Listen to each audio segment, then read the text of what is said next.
여러분 안녕하십니까? 홍 박사 레알적 중사의 최소 투자로 최대 효과를 누리는 전략 과목 사회문화편 요약 강의를 선물해 드리겠습니다. 여러분, 가랑비에 옷 젖는다는 소리 기억나십니까?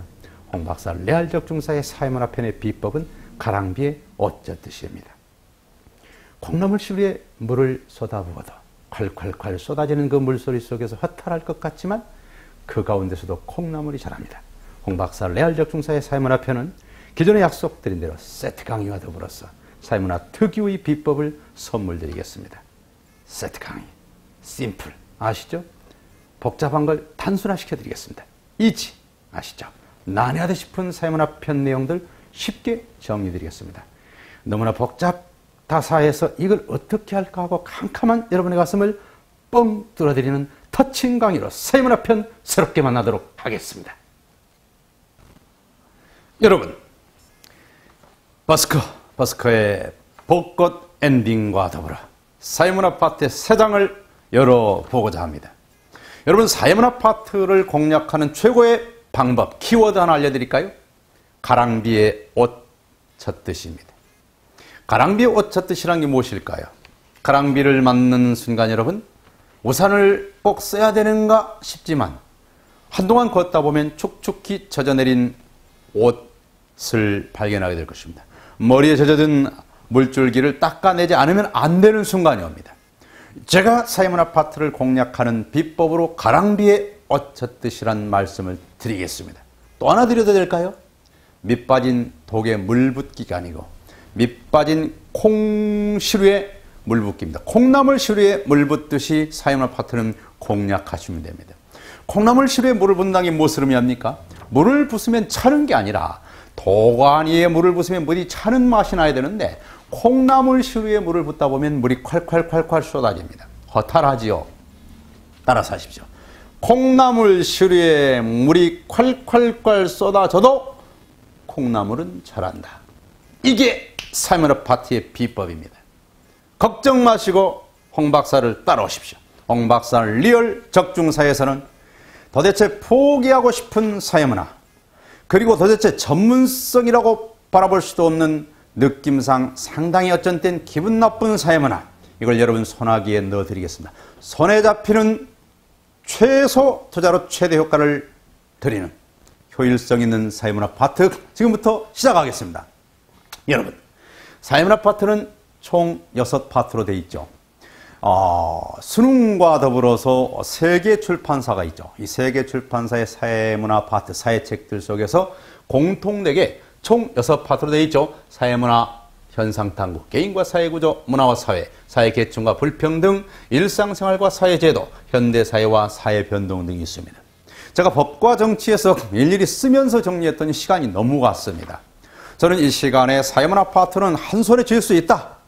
최소 투자로 최대 효과를 누리는 손에 잡히는 효율성 있는 레알적 중사의 홍 박사 강의를 위해서 제가 미리서 홍 박사 스타일로 물이 흐르듯이 사회문화 전반을 써놓고 진행하겠습니다. 그러면 사회문화 현상 탐구에서는 어떤 것들이 주로 등장하는 것입니까? 잠깐 이 시간 명심하시기 바랍니다. 20문제가 출제되고 있죠. 이 20문제 중에서 사회문화 파트는 얼마나 돼야 됩니까? 그냥 뚝 잘랐을 때 3분의 1이죠. 3분의 1이긴 하지만 법과 정치나 경제보다 상대적으로 중요도가 다소 떨어진다 쳤을 때 5에서 6문제입니다. 그러면 걱정 마십시오. 여러분 토마스 홉주를 아십니까? 존 로크를 아십니까? 장작 루소를 아십니까? 제가 걱정하지 말라고 말씀을 드립니다. 왜 걱정하지 말라고 말씀을 드립니까? 간단합니다. 홉주도 여러분을 모르고 존 로크도 여러분을 모르고 장작 루소도 여러분을 모릅니다. 그런데 왜 여러분이 그들을 모르는 걸 답답해야 됩니까? 서로 모르는 사이다 하고 말이죠. 저는 이 시간 이 얘기를 드리는 것입니다. 간단 명료하게 어렵게 생각 마시고 여러분 스스로가 출제위원이라고 생각하시라고 말이죠. 자, 여러분이 출제위원입니다. 바로 귀하가 출제위원입니다. 그럼 출제위원인 귀하가 지금 사회문화 파트에서 딱 출제해봤자 6문제를 출제하셔야 된단 말이에요. 많이 출제해야 6문제, 작게는 5문제, 심지어 3, 4문제를 출제해야 된다면 어디서 출제할 것인가? 이게 홍 박사 리얼 적중사회가 바라보는 고득점 전략입니다. 가랑비에 옷 젖듯이 사회문화 파트 전체를 쑥쑥 훑어가는 겁니다. 시간 있을 때마다 눈으로 봐주는 것입니다. 어떻게 여러분 다 암기를 합니까? 자주 봐두는 것이죠. 그러나 핵심 포인트를 잡으면 집요하게 찾아가 눌러도 나올 만큼 암기해둘 필요가 있는 것들도 있지만 적어도 5에서 6문제를 출제한다면 어떤 것들인가 정리한다면 이런 것들이죠. 첫째, 사회문화 현상 탐구와 더불어 참 이 시점에서 그래도 가장 중요한 거를 굳이 한번 정해본다면 어떡할까요? 라고 한다면 저는 여러분과 더불어 이런 말씀을 드리겠습니다. 상대적으로 개인과 사회 구조, 여기서 상대적으로 출제가 이루어진다라고 볼 수 있겠죠. 자, 굳이 한다면 하나 더 한다면은 현대사회와 사회변동 파트를 들 수 있겠습니다. 그 다음으로 그래도 또 출제가 많이 된다면 어딜까요? 한다면 사회계층과 불평등 2순위. 2순위 하나 더 둔다면 여러분 사회문화와 현상탐구. 그러면 중요도가 좀 뚝 떨어진다면 어딜까요? 문화와 사회 파트. 그리고 일상생활과 사회제도 이런 파트로 차별화시키겠습니다. 차별화는 언제 필요할까요? 다름 아니라 시간이 별로 없다. 3시간 뒤에 시험이다. 하루 뒤에 시험이다. 3일 전에 시험이다 할 때마다 이제 상대적으로 덜 중요한 걸 포기할 때는 단호하게 문화와 사회나 일상생활과 사회제도가 상대적으로 덜 중요하죠. 그러나 사회문화 파트가 무엇이든 중요하지 않은 게 어디 있겠습니까? 많은 기본적으로 기출문제 동향을 살펴보았을 때에 개인과 사회구조 및 현대사회와 사회변동 등이 출제가 많이 되어지고 그 다음으로 가는 것이 사회문화와 현상탐구 그리고 사회계층과 불평등 파트였다는 말씀을 드리는 것이죠. 다시 한번 명심하실 것은 출제되어봤자 5에서 6문제다 라고 할 때 내가 출제한다 할지라도 어떤 것을 출제할까와 더불어 본다면 그 대표적인 것들이 이런 것들이란 소리죠. 사회문화 현상탐구에서는 자연현상과 사회현상의 문제가 꾸준히 출제되어지죠. 자연현상이다 와 더불어서 모든 사회책들이 쏘여 있습니다만은 그때 존재의 법칙이다 그럽니다. 독일 말로 자인이라는 표현을 쓰는 것이죠. 그때 생각하시면 됩니다. 봄, 여름, 가을, 겨울. 봄이 되면 꽃이 핀다. 겨울이 되면 어쩌습니까? 앙상한 나목이 있죠. 이런 자연현상은 존재의 법칙이다 라고 말하는 것은 어떻습니까? 일관성, 예측 가능성이 있고 단순 명료한 반면에 사회현상은 당위의 법칙입니다. 독일 말로 졸렌이라는 표현을 쓰죠. 마땅히 뭐뭐해야 된다 라고 말하죠. 마땅히 뭐뭐해야 한다는 것은 상당한 차이가 있습니다. 효도에 관한 것, 교육에 관한 것, 그리고 친구 간의 우정에 관한 것, 사랑에 관한 것. 모른적이 사랑이란 목숨을 걸 만한 것이다 라고 하는 반면에 어떤 경우는 그렇지는 않다. 서로 간의 보험과 같은 것이 사랑 아닌가 하는 관점의 차이가 있는 것이죠. 한마디로 다양성을 갖고 있습니다. 단순하지 않습니다. 그런 측면에서 사회현상과 자연현상은 큰 차이를 갖고 있죠.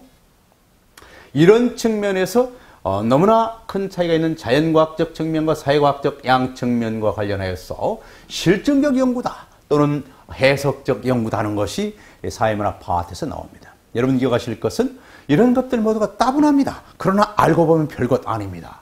예컨대 실증적 연구다라는 것은 방법 이론론이라는 얘기를 쓰고 있죠. 방법 이론론이 무엇입니까? 자연과학적 연구 방법과 사회과학적 연구 방법을 사실상 같은 선상에서 보겠다라는 것이죠. 그런 측면에서 해석적 연구 방법 이론론은 무엇을 말합니까? 아니다. 자연과학적 어프로치와 사회과학적 어프로치는 전혀 다른 것이다. 둘은 별개이다 라는 것을 말하게 되죠. 이런 측면에서 어떻습니까? 이런 기본적 논의 등이 진행되면서 하나를 양적, 하나는 질적 연구 방법 등이라는 측면에서 또 출제하기도 합니다. 다시 가랑 왜 어쩌듯이 우리가 개인과 사회구조 파트를 볼까요? 여러분 깜짝 놀랄 것은 제가 25년 전에 이 노량진 사회 최정상에서 강의를 하다가 신림동 고시촌 정복을 위해서 간 적이 있습니다. 물론 그 고시촌 정복을 하고 나름대로 남북관계 등에 전념을 하느라고 다시 하산했습니다마는 깜짝 놀란 사실은 현재 사회문화 파트에 대해서 너무나 많은 강의 시간을 할애하고 있는 현재 노량진 수험시장의 현상입니다. 여러분 시간은 금입니다. 하나 중요한 사실 알려드리겠습니다. 여러분 전쟁을 명심하시기 바랍니다. 시험 현장은 전쟁입니다. 그런데 여러분 품에 무기를 국방부 장관이 아니면 육군참모총장이 아니면 해병대 사령관이 이건 기관단 총체고 이건 권총도 체고 이것은 또 M16이야 K1, K2야 다 주고 있을 때 물론 서 있을 때 많은 무기가 여러분에게 마음 든든하게 하겠죠. 그런데 막장 여러분 전투가 시작됐다고 생각해 보시기 바랍니다. 정말 필요한 건 여러분 몸에 맞는 무기 한 자루입니다. 신속하게 내 몸처럼 채우면서 쏠 수 있는 총입니다. 그 하나의 비장의 무기가 중요한 것이죠. 그것이 시험입니다. 그러므로 여러분 눈앞에 있는 저는 고시촌의 최고 스타 강사 시절에도 양심선언을 했었습니다. 다양한 이유로 이 교재, 저 교재의 수많은 교재는 결국 여러분을 차례의 늪으로 빠뜨리고 말 것입니다. 여러분 몸에 맞는 무기 하나를 간직하십시오. 그것이 여러분을 승리로 이끌 것입니다. 홍 박사, 양심을 가지고 여러분 앞에 말씀드립니다. 리얼 적중사회는 몸에 맞는 최고의 신무기 하나로 시험 현장을 비호같이 누비게 해드리겠습니다. 전쟁도, 이중격투기도, 사회시험도 시간 싸움입니다. 그렇다면 이런 것들과 더불어서 정말 출제될 것 중심으로 물이 흐르듯이 또 한번 정리해 본다면 이제 사회 개인과 사회구조 파트에서 사회 명목론이니 사회 실제론이니 하는 것들이 있습니다. 아무 걱정 마십시오. 사회 명목론이란 그 느낌에서 오는 바처럼 사회를 명목적으로 별 볼 일 없는 것으로 보는 것이죠. 그리고 개인과 사회 둘을 나눠봤을 때 누구 중심이라는 소리입니까? 개인 중심인 것이죠.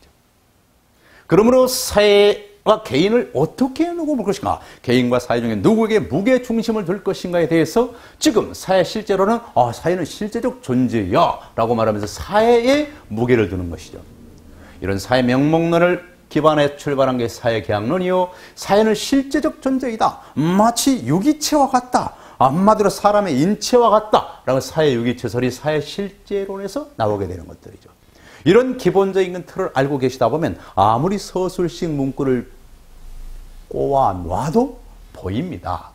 나아가 기본적으로 보는 너무나 초보적 지식으로 사회 집단 분리에 관한 썸너의 내 집단, 외 집단. 방금 간단히 말씀드린 내 집단, 외 집단이 별것 아닌 것 같은데? 여러분 2012년 기출문제 하나를 볼까요? 어떤 할아버지께서 대학원을 갔습니다. 늦은 연세에 대학원을 갔는데 아들이 그 대학 교수입니다. 그 대학원의 교수예요. 이때 응용해서 말씀드리면 이 고령의 만학도인 대학원생이 가입하고 있는 원우회. 이 원우회는 여러분 내 집단입니까? 외 집단입니까? 1번 내 집단이다. 2번 외 집단이다. 명심하실 것은 주어가 누구냐 그 말이죠. 기억하시기 바랍니다. 교수인 아들 입장에서는 원우회는 외 집단인 것이고 만학을 하고 있는 아버지 입장에서 원우회는 내 집단인 것이죠. 그런 측면에서 별것 아닌 것 같은 여기서 틀려서는 안 된다는 말씀을 드리면서 테니스의 공동사회, 이익사회, 그리고 쿨리의 1차 집단, 2차 집단, 이걸 모르는 수험생이 어디 있습니까? 저는 아직 모르는데 괜찮습니다. 홍 박사, 리얼 적중사회는 초보자도 모시고 갈 것이며 부단도 모시고 갈 것입니다. 여러분 공동사회와 이익사회 그리고 1차 집단, 2차 집단 여러분 기억하십니까? 여러분 가정 공동사회입니다. 그것은 동시에 1차 집단입니다. 여러분의 학교, 여러분의 회사 그것은 어떻습니까? 테니스에 하면 이익 집단이고 쿨리에 하면 2차 집단입니다. 오호라! 그리고 공동사회와 1차 집단, 이익 집단과 2차 집단은 일치하는군요. 그렇습니다. 공통된 요소가 많습니다. 그러나 완전히 같지는 않습니다. 그럼 어떤 차이가 있을까요? 이게 홍 박사 리얼 적중사에서 해결해 드려야 할 키워드인 것이죠. 바로 그것. 이 합격의 당락을 좌우할 것입니다. 여러분, 이 개인과 사회구조 파트에서 출제된다면 이런 것들이다. 해봤자 많아야 6, 7문제. 작게는 서너 문제까지 밖에 나오지 않을 수 있는 사회문화 파트에서 세 번째 파트 한번 볼까요? 문화와 사회. 말씀드렸듯이 여기서는 중요도가 뚝 떨어집니다. 그러니까 문화 변동의 원인으로서 내재적 변동 그리고 외재적 변동 등이 나오죠. 이걸 모르는 사람이 어디 있습니까? 물론 발명과 발견의 차이 간단합니다. 무언가 만들었느냐 창조적으로 만들었느냐 여부가 바로 발명과 발견의 차이인 것이죠. 그렇죠. 창조적으로 만들었어야 발명인 것이죠. 하나의 개념을 적중하고 하나의 개념 중심으로 가자. 이것이 홍 박사 리얼 적중사회가 추구하는 효율성 있는 지식이기도 하죠. 이어서 문화 접변의 결과와 더불어 너무나 자주 출제되는 기본적인 문제로 문화 저항, 문화 병존, 문화 융합, 문화 통화 등이 나오죠. 아무것도 아닌 이것을 가지고 왜 걱정하십니까? 자, 노동자 출신의 법학박사 홍원 씨. 한 시절 사회를 왜 최정상 강의를 했는지 그 증거 하나 보여드리겠습니다. 간단합니다. 문화저항이란 무엇입니까? 예컨대 일본 놈들 지하에서 창씨개명을 요구하고 일본식의 복식문화, 원문화를 강요했을 때 싫어! 난 한복을 입을 거야. 나는 상투를 틀어야만 해. 상투를 잘 수는 없어. 차라리 내 목을 쳐라 이 자식아! 라고 말하는 게 문화저항인 것이죠. A와 B가 여전히 분리되어 있는 것이죠. 자, 그러면 문화병존은 무엇입니까? 간단합니다. 지금 햄버거도 들어오고 우리의 김밥이 병존하는 것입니다. 햄버거와 김밥의 병존라고 말하는 A 플러스 B는 곧 A 플러스 B인데 A 플러스 B가 A 플러스 B 와 같이 한마디로 이 상이한 문화가 서로 병존하는 것이죠. 문화의 융합은 무엇입니까? 간단합니다. 저는 햄버거를 좋아합니다. 근데 저는 김밥도 좋아합니다. 그런데 저는 밥도 좋아하지만 햄버거도 좋아합니다. 그런데 어떤 사람들은 불고기도 좋아합니다. 그러면 정리합니다. 네, 불고기와 햄버거와 밥을 김치까지 해서 그러면 햄버거에 김치에 불고기까지 햄버거, 김치, 불고기 버거라고 할 수 있다면 A 플러스 B는 C 이렇게 되는 것이죠. 네, 문화 통화란 무엇일까요? A 플러스 B가 A가 되는 것입니다. 예컨대 식민지화 되는 경우를 말씀드릴 수 있겠죠. 경제적 해석, 문화적 애속 등과 더불어서 문화 동화 등이 나타나기도 하죠. 이런 것 등이 여러분 사회문화 파트에서 출제되는 것입니다. 걱정하지 마세요. 해봐야 5문제, 6문제가 출제위원이 됐는데 여러분이 스스로가 출제위원인데 무엇을 낼까? 뻔한 것들이 출제되는 것입니다. 꽈봤자인 것입니다. 특히 수능처럼 집요하게 꼴 수도 없다는 사실을 기억하시면서 자신감이 무기입니다. 이어서 사회계층과 불평등 파트, 세상에 모든 사회문화 책들이 등장하죠. 계급과 계층의 문제. 여러분, 계급하면 칼막스죠. 그러나 계층하면 막스 베버이죠. 물론 칼막스가 먼저 태어났고 막스 베버가 나중에 태어났습니다만은 양자의 관계는 거의 상극을 이루죠. 칼막스는 저 자신도 이 칼막스의 인간 막스의 사랑과 생애 라는 책을 보면서 피에르 쓴 책을 보면서 그 사람의 삶 전반에 대해서 제가 감탄한 바 있습니다만은 이 사람의 관점은 하나입니다. 이론론입니다. 무엇일까? 생산수단을 갖고 있느냐 이 여부인 것이죠. 생산수단을 가지고 있느냐 하지 않느냐로서 계급 개념을 형성하는 것이죠. 그는 이분법론자입니다. 생산수단을 갖고 있는가 안 하고 있는가, 지배계급 피지배계급, 부르주아냐 프롤레타리아냐 하는 기본적 관점 속에서 세상을 보는 것이죠. 그럼 막스 베버는 다릅니다. 그렇지 않습니다. 라고 말하면서 다원론이다, 융합적이다, 모든 건 복합적인 문제입니다. 그러므로 무 자르듯이 뚝 자를 수 있는 게 아닙니다. 계급과 관련해서는 계급 간의 이동이 사실상 불가능하다 또는 곤란하다라는 논리가 되지만 계층 간의 이동은 자유롭다. 어제의 중산층이 내일은 하류층이 될 수도 있고 어제의 하류층이 한순간에 상류층도 될 수 있다라는 복합적 개념 속에서 계층 개념이 등장하죠. 사회계층의 위험과 더불어서 여러분 세상의 일을 모르는 사람은 없습니다. 경남 울주군 언양면 평리에서 혼자 공부하시든 전남 영광군 군남면 대덕리에서 혼자 하시든 충남 서산군 팔복면 호리 이장님 따님이시든 간에 피라미드 구조, 다이아몬드 구조, 타원형 구조, 장구형, 모래시형 구조를 모르는 사람이 어디 있습니까? 그렇다면 홍 박사 리얼 적중사회로 오셨다면 적어도 어떤 차이가 나갈 것인가? 지금은 사회문화 시간이지만 바로 이 피라미드 구조와 다이아몬드 구조와 맞물려서 경제 파트의 세금 제도와 맞물릴 수 있어야 한다. 이게 홍 박사 리얼 적중사에서 주장하는 사회 강의의 핵심입니다. 그러므로 융합형 강의, 사회문화 파트에서 역시 경제가 나올 수 있어야 될 것이고 사회문화 파트에서 역시 법과 정치가 맞물릴 수 있는 것입니다. 정리한다면 피라미드 구조와 다이아몬드 구조만 놓고 본다면 또는 피라미드 구조와 타원형 구조와 놓고 본다면 무엇이 노진세 제도와 친한 것입니까? 라고 말한다면 무엇이 정답일까? 1번 피라미드, 2번 타원형. 그럼 무엇이 노진세 제도와 친하지 않는 것일까? 라고 하면 무엇이 정답일까? 간단하면요. 피라미드 구조는 아시다시피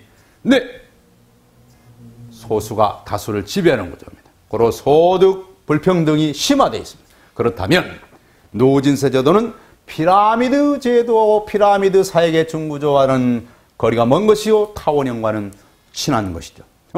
반대로 마찬가지입니다. 예컨대 간접세 제도와 상대적으로 친하지 않은 것, 라고 말한다면 간접세제는 어떻습니까? 부자나 가난한 사람이나 소주 한 병에서 먹는 세금이 각도가는 것은 소득 불평등을 사실상 심화시키는 측면, 소득 재분배와는 상당히 무관한 그런 측면에서 간접세 제도와 친하지 않은 것은 타원형 제도이죠. 간접세 제도는 어떻습니까? 구조적 모순이라는 측면에서 부자와 가난한 자를 차이를 두고 있지 않는다는 점에서 비판받는 피라미드 구조와 상대적으로 맞물리는 것이다 라고 말씀드릴 수 있겠죠. 또한 마찬가지로 법과 정치 파트에서 근대와 현대 헌법으로 맞물린다면 어떻습니까? 피라미드 구조는 근대 헌법, 타원형 구조는 현대 헌법과 맞물리는 것이죠. 그리고 평등으로 친다면 어떻습니까? 피라미드 구조는 어떻습니까? 기계적 평등, 이것은 배분적 평등이라고 말할 수 있는 것이죠.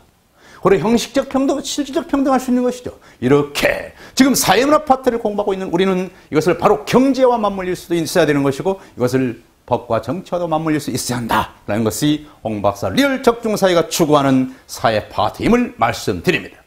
이어서 다섯 번째로 일상생활과 사회제도. 이건 정말로 집에서 혼자 엎드리고 떡 드시면서 때론 콜라 드시면서 할 수도 있는 평안한 내용들입니다. 가족제도, 교육제도, 종교제도, 사회제도로서의 대중매체. 그러나 여기서 하나 건질 게 남아있다는 것을 과제로 남겨드리죠.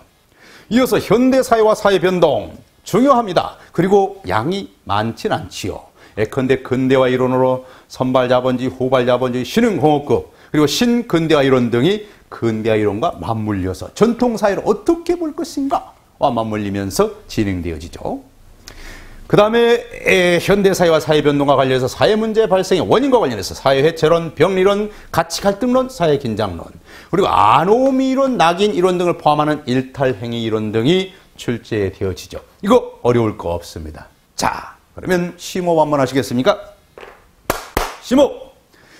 말씀드립니다. 법과 정치 파트 제가 헌법이라는 우산 아래 그 다양하고 방대한 법과 정치의 것들을 그 우산 아래 모두 모아버렸는데 오늘 이 시간에는 사회문화 파트에서 여러분이 주인공이 되시면서 함께 보실 것 첫 번째 사회문화 현상 탐구에서 질문합니다. 사회문화 현상 탐구와 맞물려 사회문화 현상을 바라다보는 관점은 어떤 차이가 있는가.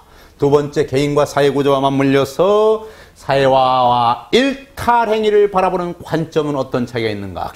세 번째로 문화와 사회 파트와 맞물려서 사회문화 변동을 바라보는 관점은 어떤 차이가 있는가. 나아가 사회적 불평등을 보는 관점의 차이는 어떤 차이가 있는가. 다섯 번째 일상생활과 사회제도와 맞물려서 사회제도를 바라보는 관점은 차이, 즉 교육의 기회 균등을 바라보는 관점은 어떤 차이가 있는가. 그리고 다섯 번째 현대사회와 사회변동과 맞물려서 사회변동 문제 그리고 나아가서 사회 문제를 바라보는 기본적 관점 차이가 어떤 것인가. 제 얘기를 지켜보신 여러분은 이 칠판의 판서를 통해서 뭘 확인했습니까? 사회문화 파트의 모든 영역에서 제기해지는 것이 관점이요 관점인데 그 관점은 둘 뿐이다는 말씀을 드리는 것이죠. 하나는 미시적 관점이요 하나는 거시적 관점이 되겠습니다. 여러분, 이때 미시적 관점과 관련해서는 상징적 상호작용이론이라는 게 있고 교환이론이라는 게 있습니다. 도대체 무슨 차이가 있을까요? 거시적 관점과 관련해서는 수없이 출제되고 모든 책에서 끝까지 진행되는 것인데 저는 이것을 한 통에 받는 그야말로 항아리 속에 넣고 흔들듯이 또는 강물줄기가 흘러가듯이 한눈에 볼 수 있도록 정리를 하고 있습니다. 여러분, 이때 기능론과 갈등론의 차이는 무엇인가? 이런 것들을 걱정 마시고 저를 따라오시면 됩니다. 자, 심호흡 하시기 바랍니다. 심호흡은 말이에요. 한마디로 떡시루로 친다면 떡고물과 같은 것입니다. 또한 심호흡은 이종격투기 선수가 한 번에 펀치를 날리기 전에 기를 모으는 것 같습니다. 심호흡 하시기 바랍니다.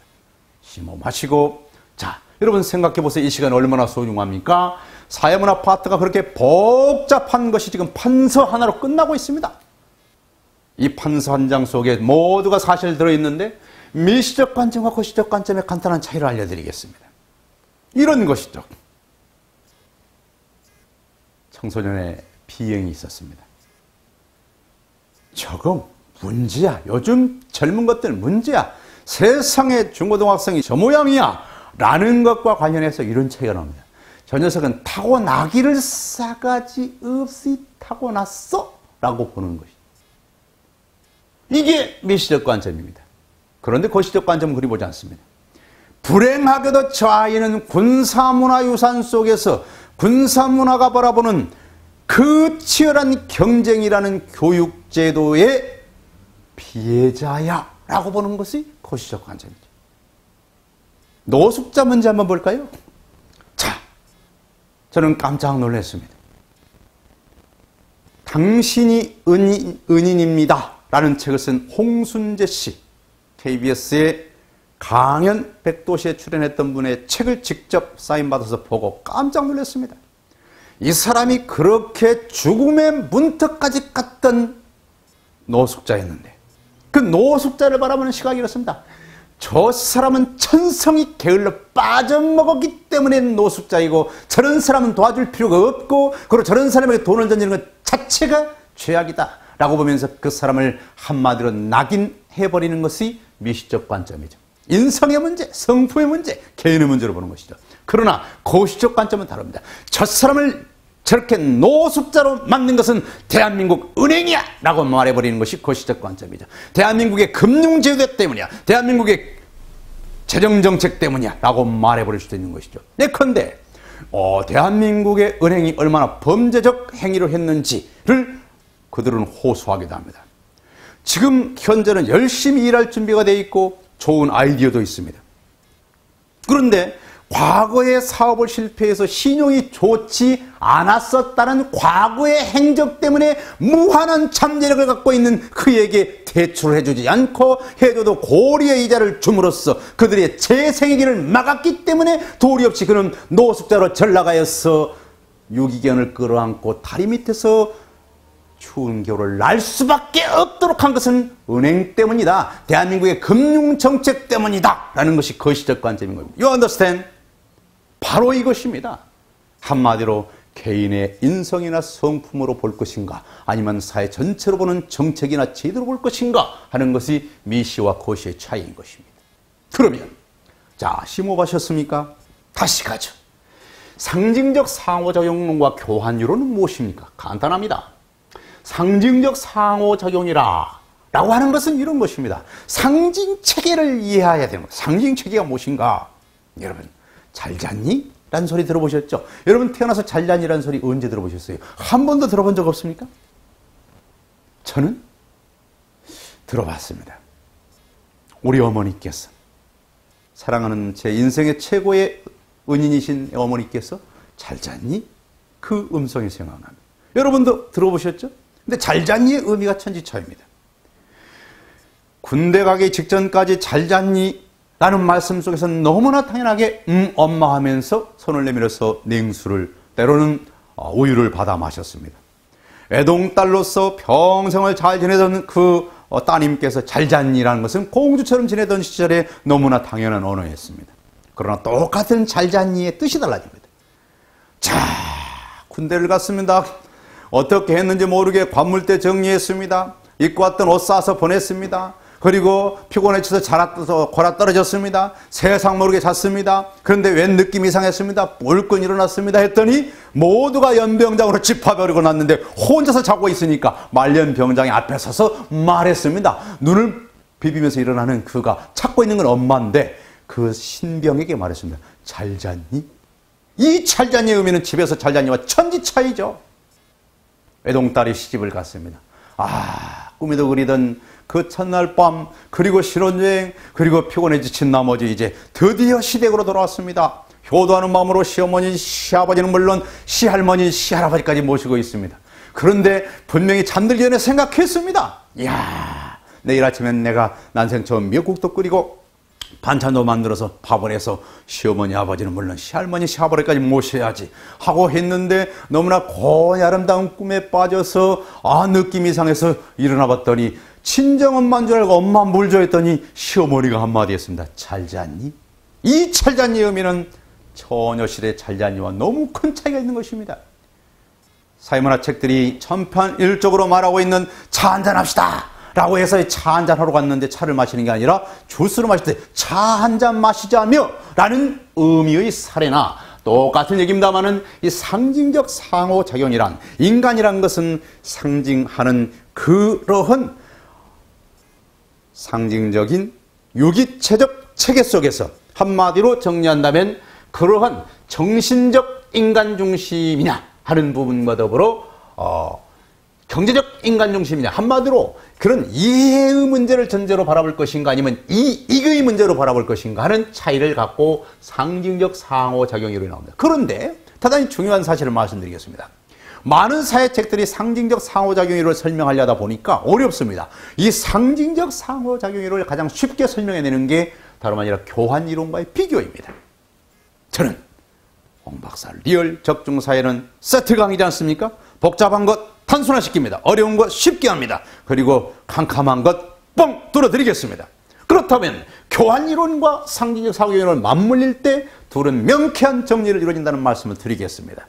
여기서 참고로 교환이론에 대해서 말씀드리겠습니다. 교환이란 것은 바로 물물교환 생각하시면 됩니다. 한마디로 교환이라는 개념 자체가 경제적인 것입니다. 요게 지금 2013년에 처음 등장하는 것입니다. 요게 지금 천재출판사에서는 요 파트를 교환이론을 미시와 거시가 혼용된 것처럼 서술하고 있지만 엄격히 정리한다면 교환이론이란 미시적 관점의 것이다 라고 말씀드릴 수 있겠고, 그것이 현재 공무원 구급사회를 정리하는 책들이 일반적으로 가는 동향이기도 하죠. 자, 그렇다면 미시적 관점과 거시적 관점의 차이는 이미 설명드렸으니까 지금부터는 상징적 상호작용의 설명을 위하여 교환이론을, 그리고 교환이론을 설명하기 위하여 상징적 상호작용이론을 동원하겠습니다. 봅시다. 상징적 상호작용이론은 똑같은 미시적 관점, 즉 개인 중심이고 그 개인의 인성과 성품과 능력 중심을 보는 것이지만 그 개인 중에서 정신적 측면을 중심으로 하면 상징적 상호작용이론이고요.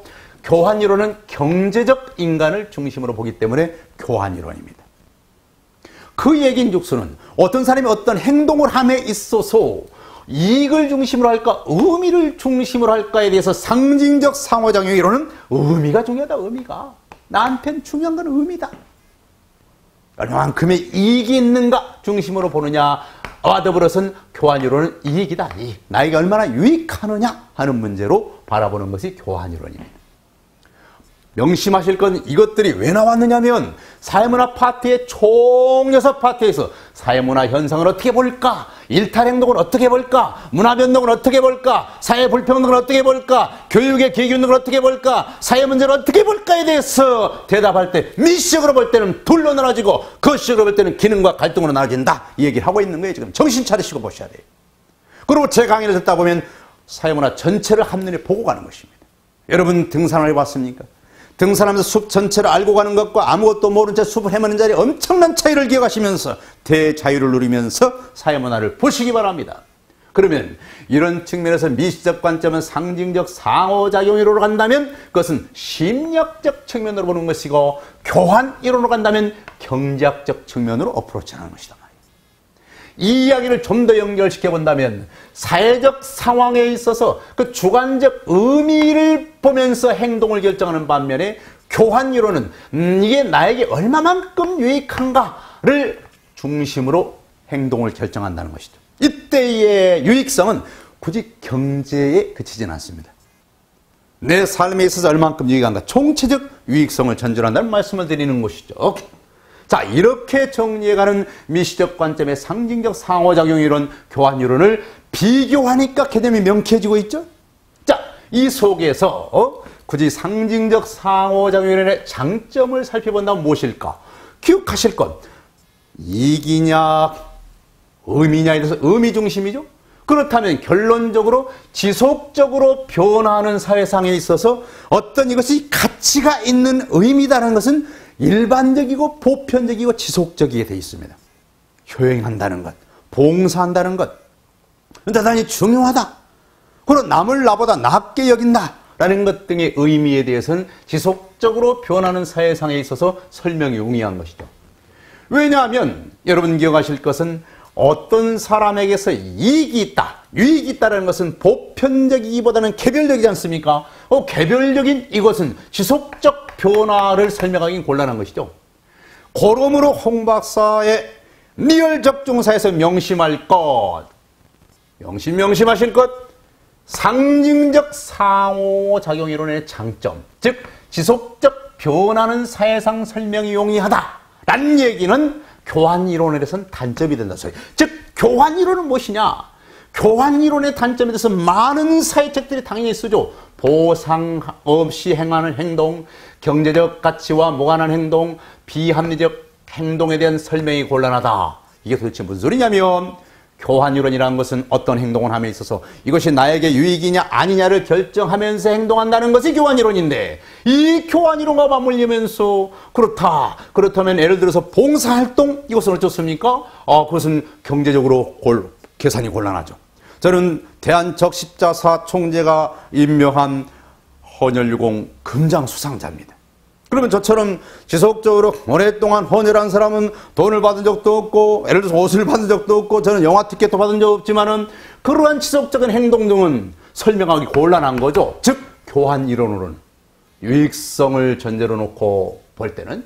그런데 이런 단점만 보지 말고 뭘 보란 소리입니까? 상징적 상호작용 이론이 갖는 장점, 즉 지속적으로 변하는 사회상 설명을 교환 이론은 못한다 그 말이에요.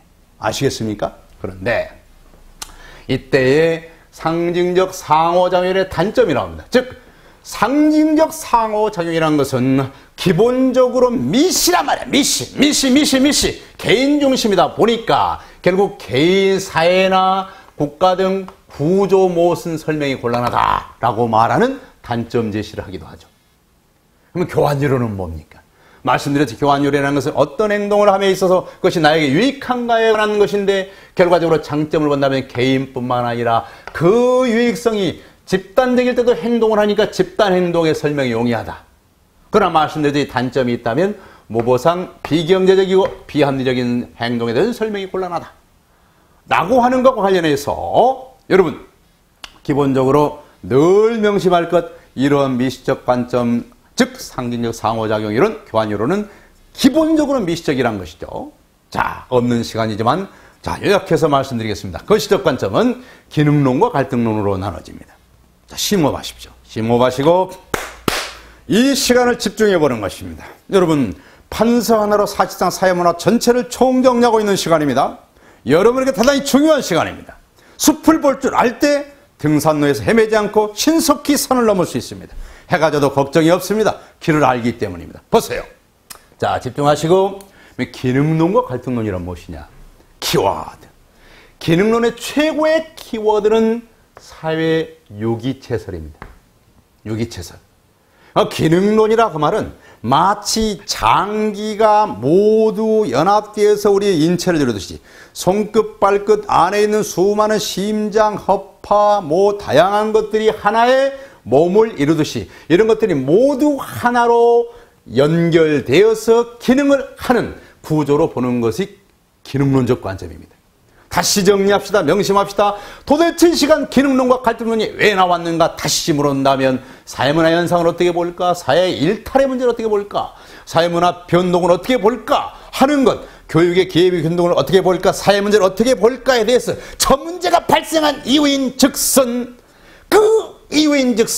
사회 유기체로서 존재해야 되는데, 그 말은 사회 유기체로서 모두가 전체가 잘 돌아갈 수 있도록 협력해야 함에도 불구하고 협력하지 않아서 문제야. 이것이 기능론인 것입니다. 이해가시겠습니까? 그럼 갈등론은 무엇인가? 그렇지 않습니다. 갈등론은 이때에 생긴 일탈의 문제, 청소년 비행 문제, 노숙자 문제, 이런 일련의 것들은 분명히 현재 지배 계급이 자신들의 기득권을 옹호하려고 하고 있기 때문에 구조적 모순을 깨뜨리지 못했기 때문에 생기는 문제입니다. 이것이 갈등론입니다. You understand? 그러므로 이렇게 기능론과 갈등론을 볼 때마다 왜 나왔는지에 대한 인식이 없이 하다 보면 솔직히 공부할 때마다 얼마나 답답하겠습니까? 강의를 듣고 책을 볼 때는 아는 것 같지만 문제 풀려면 풀리지 않고 도대체 이 문제가 무엇인가 하는 것은 전체를 보지 못하기 때문인데, 그렇다면 기능론에서 키워드가 사회유기체설이라면 사회유기체설을 하는 순간 명심할 건 내 몸을 생각하시면 됩니다. 홍원식 박사의 몸이 아니라 여러분의 몸을 생각하세요. 그렇다면 허파가 때로는 여러분의 간이 아니면 여러분의 예를 들어서 콩팥이 자기 나름대로 생각하고 내 멋대로 간다면 여러분의 몸은 어디 가겠습니까? 그 모든 장기가 놀라운 우주가 되어서 하나의 유기체인 여러분을 위해서 존재하지 않습니까? 지금 공부를 해야 된다. 잡념을 끼우고 지금 내 스스로 집중해야 된다 하면서 여러분 스스로 깨어서 여러분 공무원이 되기 위한 그 길로 여러분 모든 장기들이 지금 협력하고 있습니다. 딴 생각을 장기들이 하지 않는다는 소리죠. 그러므로 기능론이라는 건 그런 것입니다. 이 인체 속에 수많은 장기와 인체의 수많은 기능들이 하나의 목표를 향해서 모두가 협력하듯이 그게 스스로를 위해서 좋고 전체의 조화가 곧 구성 요소의 행복의 기반이다 라고 보는 것이죠. 이런 생각과 달리 갈등론이란 어떤 것이냐? 기본적으로 계급투쟁설입니다. 계급투쟁설. 계급투쟁설 생각하면 나타나는 칼 막스. 기능론은 스펜스. 네. 이 스펜서의 생각은 이렇습니다. 구성원이여 협력하라. 이 협력이 결과적으로 현상 유지에서 그치지 않고 여러분의 사회를 발전시킬 것이며 여러분의 행복을 담보할 것이다 라고 말하는 반면에 갈등론은 그렇지 않습니다. 협력하라고 한다, 안정한다, 거짓말 말라 이런 것들은 기득권을 옹호하기 위한 강변에 불과하다. 이것은 한마디로 잘못된 것이다. 협력이나 안정을 부정적으로 보는 것이다. 그러므로 이 사회가 어느 사회든 간에 갈등이 존재한다, 불안정이 존재한다 라고 하는 것은 이 갈등 상황을 어떻게 볼 것인가, 이 불안정 상황을 어떻게 볼 것인가, 이것은 한마디로 유기체성을 모르고 협력하지 않아서 생기는 일이다. 협력의 부족을 강조하는 것이죠. 그런 반면에 갈등론은 그렇지 않습니다. 현재 갈등과 불안정은 한마디로 지배계급의 구조 모순과 분배 불평등 등 한마디로 그 자체를 너무나 상시적이고 당연하게 보는 것이죠. 즉 갈등이나 불안정은 사회가 존재하는 한 당연히 있을 수밖에 없고 이것은 그러므로 이것은 깨뜨려야만 하는 것이다. 하나 기능론은 그렇지 않습니다. 현재 갈등이나 현재 불안정은 일시적인 것이다. 그건 당연한 게 아니다. 협력하면 해결될 것이다 라고 보는 것이죠. 여기서는 협력 같은 뼈다귀 끊는 소리 말아라 라고 하는 것이 갈등론인 것이죠. 이렇게 해서 저는 기능론과 갈등론을 총 5가지 문제로서 비교하고 있습니다. 그러면 총 10가지가 되죠. 여기다가 심호흡 다시 하는 겁니다. 할 수 있다고 믿으셔야 됩니다. 일신득의 할 수 있습니다. 숲을 보시면서 나무를 보시기 바랍니다. 홍 박사 리얼 적중사회 이거 법과 정치와 더불어 해내고 있습니다. 보십시오. 그러면 여기서 기능론적 관점과 갈등론적 관점이란 또 무엇인가 또 생각해야 됩니다. 기능론이든 갈등론이든 그건 거시적 관점이다. 거시적 관점이란 무엇인가? 개인과 사회 전체를 놓고 봤을 때 누구 중심이다? 전체 중심이다 라고 보는 것이죠. 그것도 이해가 안 갈 때 노숙자를 어떻게 볼 것인가? 홍순재 씨를 어떻게 볼 것인가? 저 청소년 비행 문제를 어떻게 볼 것인가? 저놈의 인성인가? 아니면 이 사회 구조의 문제인 것인가? 이 사회 구조의 문제라고 보는 것이죠. 그 점에서 기능론과 갈등론은 같다. 그러나 그 차이가 무엇이냐면 기능론이라는 것은 모두가 협력해서 선을 이루자라는 것인 반면에 갈등론이란 그렇지 않다. 이것은 타파하고 깨부수면서 보다 발전으로 가야만 하는 것이다 라는 것을 보는 것이죠. 이걸 보다 미시적인 영역에서 분석해 본다면 이런 차이가 나는 것이죠. 그러므로 기능론이란 객관식 문제에서 언제나 명심하실 것은 이건 정태적인 것입니다. 한마디로 안정중심, 협력중심이에요. 그러나 갈등론은 동태적입니다. 동태적. 톡톡 뛰는 것이죠. 언제 터질지 모르는 것이죠. 그렇다 보니 기능론은 보수적입니다. 보수적. 현재 현상 유지를 중시하죠. 그러나 갈등론은 어떻습니까? 진보적이다 라고 말하면서 현실 타파를 중시합니다. 현재 존재하는 것은 절대 당연한 게 아니다. 보다 더 발전된 사회는 현재 구조를 혁파하면서 나가는 것이다 라고 보는 것이죠. 현존하는 상태는 지금의 기득권자의 이익 강변용에 불과한 것이다 라고 보는 것이죠. 그러면 국가를 어떻게 볼 것인가, 권력을 어떻게 볼 것인가의 차이가 납니다. 권력, 기능론적 관점이란 것은 보수적이지 않습니까? 이건 선한 것이다, 사회 통합 기능을 하는 것이다 라고 보는 것이죠. 그러나 갈등론적 관점은 달라집니다. 권력이란 직업의 계급의 강화수단이다. 악하게 보는 것이죠. 법에 대한 느낌 다릅니다. 기능론적 관점이란 법이란 구성원의 합의의 산물이다. 고로 질서유지라는 것이다. 그러므로 선한 것이다. 라고 보는 반면에 갈등론은 벌써 계급투쟁설에 입각해서 법이란 기본적으로 기득권 옹호수단에 불과한 것이다. 여러분, 더 나아가서 부분과 전체 간의 관계에서 기능론적 관점은 장기와 더불어 여러분 지극히 작은 새끼 손톱 그 하나에 이르기까지도 부분은 전체를 위하여, 전체는 부분을 위하여 개념입니다. 여러분 기억하십니까? 새끼 손톱 밑에 조그마한 가시가 하나 들어가 있어도 여러분 몸 전체가 불편합니다. 이 중에 하나가 충치가 생겨도 몸 전체가 불편합니다. 심지어 저 뒤에 여러분 다락지가 하나 있어도 여러분 몸 전체가 불편합니다. 이처럼 부분과 전체는 뗄래야 뗄 수 없는 관계이기 때문에 부분이여 전체를 위하여, 그리고 전체는 부분을 위하여라는 개념 속에서 기능론적 관점이 나타나는 것이죠. 그것이 사회유기처설입니다. 그러나 갈등론적 관점 무엇입니까? 부분과 전체는 근본적으로 다르다. 무엇이 부분들이여 전체를 위하여라고 희생을 강요하는가? 그것은 기득권 강변용에 불과한 것이다. 그렇다면 불평등을 해소하기엔 어떻게 해야 되는가? 불평등의 해소, 이에 대해서 기능론적 관점은 간단합니다. 오호라 부분들이여 전체에 협력하시오. 즉 개인의 노력과 협력이면 불평등은 해소된다라고 보는 것이죠. 그러나 이 갈등론적 관점에서는 그렇지 않습니다. 구조 모순의 타파만이 불평등을 해소하는 지름길이다 라고 보는 것이죠. 한마디로 리볼루션, 혁명, 개혁, 투쟁 이런 것들을 중시하는 것이죠. 다시 심호흡하세요.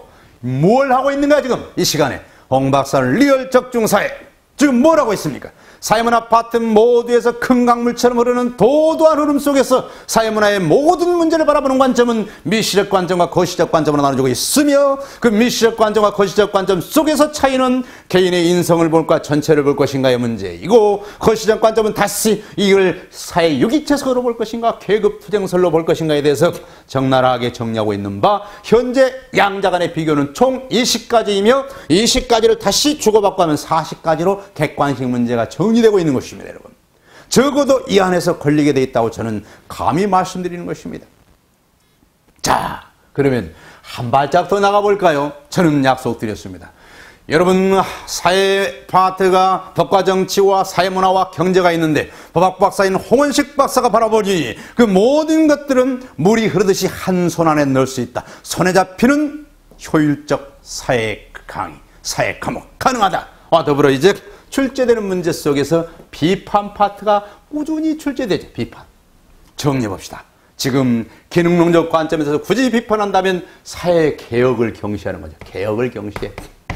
그런데 수많은 수험생들이 헷갈리고 함정에 빠지는 게 하나 있으니 이 파트입니다. 신환경의 변화 거부, 변화 거부. 변화 거부는 기능론적 관점의 단점인데, 여기서 명심 저를 따라오시면 기능론적 관점의 내용에다 보면 협력을 통하여 유지 발전을 도모한다고 해놓고, 발전을 도모한다고 분명히 돼 있는 기능론적 관점인데 왜 비판으로서 신환경의 변화를 거부하느냐가 왜 이게 비판 요소냐가 말이야. 간단 명료하게 정리하겠습니다. 명심하고 또 명심하실 것, 발전을 강조한다는 점에서는 기능론과 갈등론 모두가 발전을 강조한다는 사실을 명심해야 됩니다. 단지 발전의 방법을 부분이여 전체와 협력 속에서 발전하라와 부분이여 투쟁하라, 기득권을 타파야만 발전한다. 발전이란 측면에서 기능론과 갈등론 모두가 다 공통된 것이며 방법론적 차이가 있는 것인데, 그 방법론적 차이 속에서 이 변화라는 것은 기본적으로 기능론의 문제가 아니라 갈등론의 것이다 그 말이. 그럼 홍 박사 리얼 적중사회가 말씀드리는 것입니다. 기능론의 장점들은 갈등론에서는 단점이 되는 것이고, 갈등론의 장점들은 기능론에 있어서 단점이 되는 것이죠. 그런 측면에서 이 변화라는 키워드는 기본적으로 갈등론의 것이기 때문에 변화 거부는 기본적으로 기득론에서는 단점이 되는 것이죠. 오케이. 그렇다면 기득권의 모순, 구조 모순의 안주단 얘기가 뭔가? 이건 기능론의 단점이다 말이에요. 기능론을 비판할 때는 기득권의 안주, 구조모순에 안주한다는 것이 기능론의 단점입니다. 그럼 기능론의 단점으로 왜 있어? 이건 역시 누구의 장점입니까? 갈등론의 장점이다 말이에요. 갈등론은 뭔 소리입니까? 기득권에 안주하지 않습니다. 구조모순을 안주하지 않습니다. 이를 혁파하고 깨뜨리면서 새로운 발전으로 나가자. 이게 갈등론의 관점이거든요. 그렇기 때문에 여러분, 이렇게 이 파트는 기본적으로 기능론의 관점을 에우려 들지 마세요.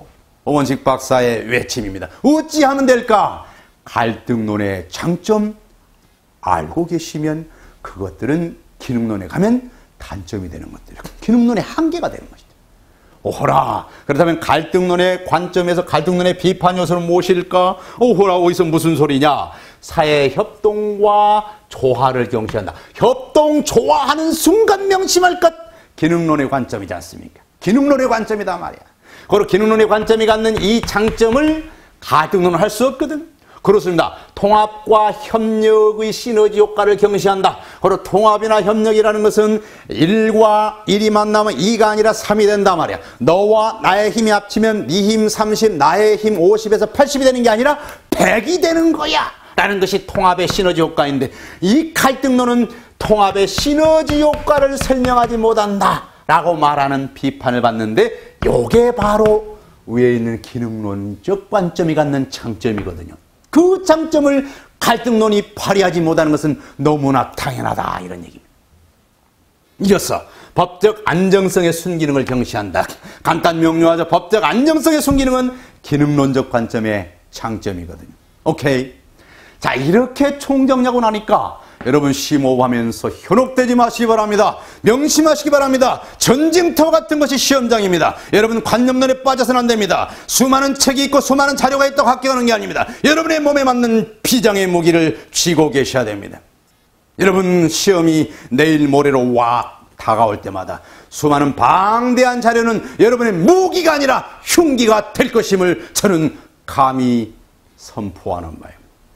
살 길은 하나입니다. 몸에 받는 여러분의 무기를 간직하시기 바랍니다. 홍 박사 리얼 적중사회는 그걸 역사 민족 앞에 의무로 알고 만들어 갈 것입니다. 에스프레소 사회 해낼 것입니다. 그리고 리얼 적중사회 해드릴 것입니다. 필요하면 3일 만에 해결할 수 있는, 때로는 10일 만에 해결할 수 있는 비장의 무기들을 만들어 드릴 것입니다. 오늘 이 시간 저는 법과 정치 파트에서 사회문화 파트 또한 총정리를 하나의 판서로서 끝내고 있습니다. 대미를 장식하고자 합니다. 오호라. 그렇다면 지금 이 순간 사회문화 파트의 다양한 이름 속에서 사회 일탈을 어떻게 볼 것인가, 문화 변동을 어떻게 볼 것인가, 사회적 불평등을 어떻게 볼 것인가, 교육의 기회 불균등을 어떻게 볼 것인가, 사회 문제를 어떻게 볼 것인가의 문제들은 미시와 거시로 나눠지게 되어 있는데, 이 미시적 요소인 두 가지 상징적 상호작용 이론과 교환 이론, 이 둘을 묶어서 너희들의 한계가 무엇이냐라고 말하면 간단 명료합니다. 미시적 관점에서는 거시적 관점이 갖는 탐론을 담아내지 못한다는 것이죠. 거시적 관점이 갖는 게 무엇입니까? 개인의 문제에 그치지 않고 사회 전체의 상호간의 관계 속에서 그것이 기능론이냐 갈등론이냐 차이가 있을 뿐이지 개인이 아니라 사회 전체의 문제, 정책의 문제, 제도의 문제 라는 큰 뜰 속에서 보는 것을 누구는 보지 못한다는 소리죠? 미시적 관점은 보지 못한다는 것이죠. 그러나 미시적 관점만이 갖는 장점이 있죠. 다름 아니라 무엇입니까? 사회 구성원인 개개 구성원의 인성의 문제, 그의 잠재력의 문제, 성품의 문제, 나아가서 그들이 판단에 있어서 그것이 이익이냐 의미냐의 차이가 있을 뿐이지 개개 구성원의 독자적 존재성을 강조한다는 측면에서 미시적 관점이 갖는 독보적 강점이 있겠죠. 그런데 이 거시적 관점에서 기능론이냐 갈등론이냐 하는 것들이 나옵니다마는 그것들은 죽었다 깨어나도 기능론도 갈등론도 미시적 요소를 말해서는 안 되는 것입니다. 고로 개개인의 인성이 중요하다, 개개인의 노력이 중요하다, 개개인의 합리적 선택이 중요하다, 이런 말을 할 수 있는 것입니다. 그렇다면 기능론과 갈등론의 공통점은 무엇인가? 간단합니다. 거시적 담론을 담고 있다는 것입니다. 거시적 담론이란 게 무엇일까? 친다면 이런 것들이죠. 이런 것. 개인이 아니라 사회 전체가 중요하다. 인성이 아니라 제도가 중요하다. 개성이 아니라 정책이 중요하다 하는 문제들로 정리하면서 이 시간 저는 저와 함께 이 큰 틀로 봐주시기 바랍니다. 여러분, 저는 여러분과 함께 지금 2013년 공무원 시험에 있어서 사회강좌에 있어서 3분의 1을 할 수 있는 사회문화 파트는 결국 손안에 쥘 수 있다는 말씀을 드리고 있습니다. 제 후원회장을 하셨던 엄길청 교수께서 손에 잡히는 경제라는 표현을 썼는데 저는 그분과 함께 최소 투자로 최대 효과를 누릴 수 있는 손에 잡히는 전략 과목 사회, 그중에 사회문화 파트를 법과 정치에서 총정리하고 있습니다. 그리고 총 6개 파트 모두에서 해봐야 5문제에서 많아야 7문제 출제될 터인데 여러분이 출제위원이라 할지라도 이것들 말고 또 있느냐는 얘기죠. 이런 것들 속에서 명심할 것, 그때마다 묻는 공통된 질문 속에서 어디를 가나 들이댈 수 있는 비장의 무기 2가지, 미시적, 거시적.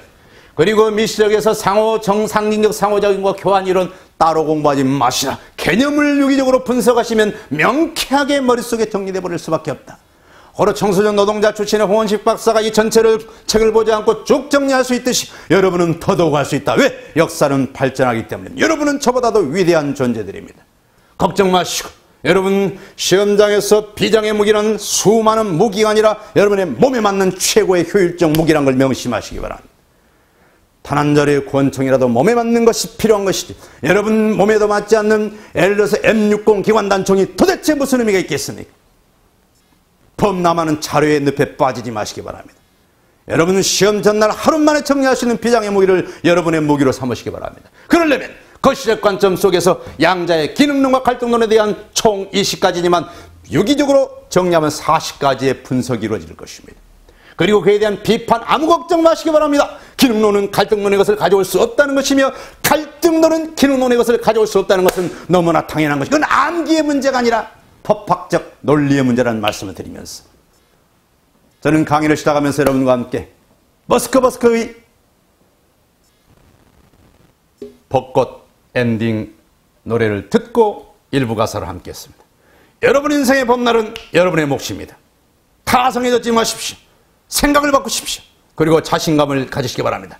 믿으시면 됩니다. 여러분을 믿으십시오. 그리고 스스로 노력하는 자를 하늘은 돕는다는 사실을 믿으시기 바랍니다. 저는 여러분을 돕기 위해서 온 법학박사 홍원식 리얼 적중 사회에서 여러분을 모시고 있습니다. 감사합니다.